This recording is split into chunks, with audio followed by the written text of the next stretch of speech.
How can I find out which parts of an Excel workbook are the biggest in size? I have an Excel.XLSX that weighs 47 megabits.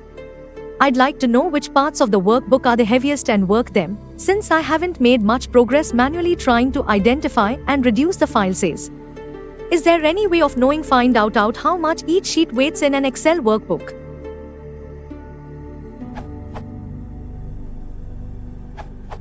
A 47 MB XLSX file is very uncommon unless it has lots of images in it.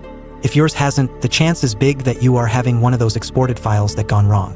Basically what happens is that when the XLSX file is exported, opened with Excel and then saved again, it saves the file with lots of empty rows and columns. You can identify this by seeing huge scroll bars, e.g., the scroll knob is tiny. To counteract this, make a selection from the first empty column all the way to the last by using the header cells, not selecting individual cells. Then on the header, right-click and select Delete. Do the same for the rows, which are a lot, and then save the file. Excel should now save the file, and if this was the problem, it'll go from 47 MB to maybe 2 MB. Didn't mean to answer my own question, but I found out how to do it afterwards. So here's the deal.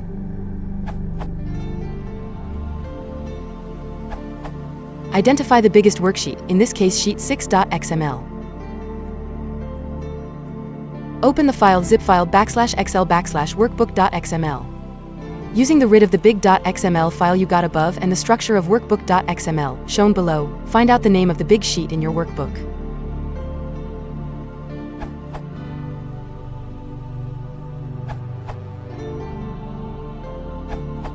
I am unable to comment, not enough points, but I used this in addition to the awesome answer provided by S_A to get my bloated file from 75 MB down to 1.7 MB.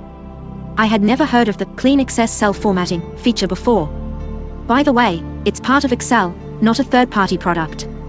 Sorry for submitting this as an answer, but I wanted to tell you about this helpful tool, and thank you for your helpful discussion.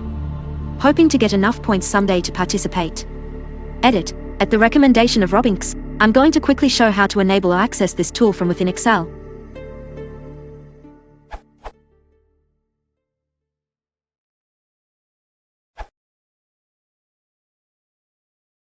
If you want to support the channel, please consider liking and subscribing.